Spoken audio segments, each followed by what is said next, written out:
बिस्मिल्लाहिर्रहमानिर्रहीम। नाज़रीन इकराम अस्सलामु अलैकुम। रोज़ाना ऐसे इस्लामी वाक़या सुनने के लिए हमारे चैनल को सब्सक्राइब कर लें। एक बुढ़िया का वाक़या है। हज़रत अब्दुल्ला बिन मुबारक रहमतुल्लाह अलैह फरमाते हैं कि एक बार ऐसा इत्तेफाक हुआ कि मैं एक बयाबान में था कि हज का ज़माना आ गया। नहायत बेकरार हुआ कि किस तरह वहाँ पहुँचूँ।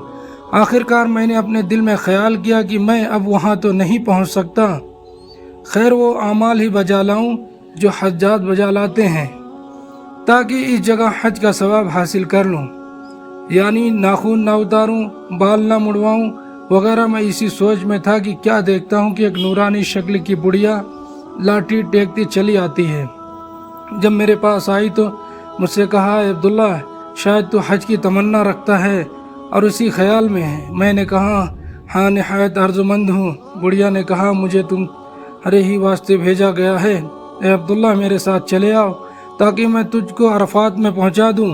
हज़रत अब्दुल्ला बिन मुबारक के दिल में ये ख्याल आया कि सिर्फ 2 रोज़ बाकी रह गया, भला ये मुझे इतनी जल्दी अरफात तक कैसे पहुंचा सकती है। इस बुढ़िया ने कहा, अब्दुल्ला, बिस्मिल्लाह पढ़ो और चलो। हज़रत अब्दुल्ला बिन मुबारक फरमाते हैं, मैंने बिस्मिल्लाह पढ़ी और इस पुरस्रार बुढ़िया के साथ हो लिया। चलते हुए रास्ते में जो दुश्वार मंजिलें आती, बुढ़िया की तुफेल वहाँ से बआसानी गुजरते रहे। राह में ऐसा गहरा पानी जिसमें कश्ती भी सवार होकर गुजरना दुश्वार मालूम होता, हम उसे बआसानी अबूर करते रहे। जब पानी के किनारे पहुँचते तो बुढ़िया मुझसे कहती कि आंखें बंद कर लो। आँख बंद कर लेता तो ऐसा मालूम होता कि पानी सिर्फ कमर तक है। इसी तरह पुरस्रार बुढ़िया ने मुझे उस दिन अरफात में पहुँचा दिया और मैंने हज कर लिया। फिर जब हज कर चुके तो उस बुढ़िया ने कहा, अब्दुल्ला, अब आओ, मेरा एक बेटा है जिसको अरसा हो गया एक गार में इबादत में मशगूल है, उसके पास चलें और उसे मिलें। चुनांचे उसके साथ हो लिया और हम एक गार में पहुंच गए। मैंने देखा कि गार में एक जवान नूरानी शक्ल का मौजूद है। जो ही उसने अपनी माँ को देखा, उसके कदमों में गिर पड़ा और अपना मुंह उसके तलवों पर मलने लगा कि जानता हूँ आप अपने आप नहीं आई, बल्कि खुदा ताला ने आपको भेजा है ताकि आप मेरी तजहीज़ तदफीन कर सकें, क्योंकि मेरे इंतकाल का वक्त करीब है। उस बुढ़िया ने फिर मुझसे कहा, ए अब्दुल्ला, कुछ वक्त यहाँ तुम भी ठहरो ताकि मेरे बेटे को तुम दफन करो।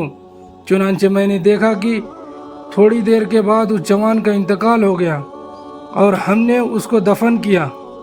उसके बाद बुढ़िया ने कहा कि मुझे अब कोई काम नहीं, मैं अपनी उम्र अब बाकी उम्र अपने इस बेटे की कब्र पर बैठूंगी।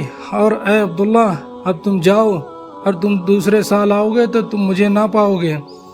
मुझे दुआए खैर में याद रखना। अल्लाह ताला के मकबूल बंदों की बड़ी ही शान होती है, उनके दिल में हर वक्त खुदा की याद रहती है।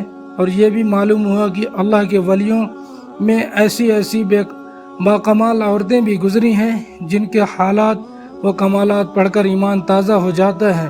और ये भी मालूम हुआ कि अल्लाह वाले मुद्दतों का सफ़र पल भर में तय कर लेते हैं और दिलों के इरादों और ख़यालात पर भी मतला हो जाते हैं। और ये भी मालूम हुआ कि औलिया उम्मत को अपनी मौत का भी इल्म हो जाता है। और ये सारे कमालात व उलूम उन औलिया को हुज़ूर सैयदुल अंबिया जनाब मोहम्मद मुस्तफ़ा सल्लल्लाहु अलैहि वसल्लम के सदक़े में हासिल है। अस्सलामु अलैकुम व रहमतुल्लाहि व बरकातुहू।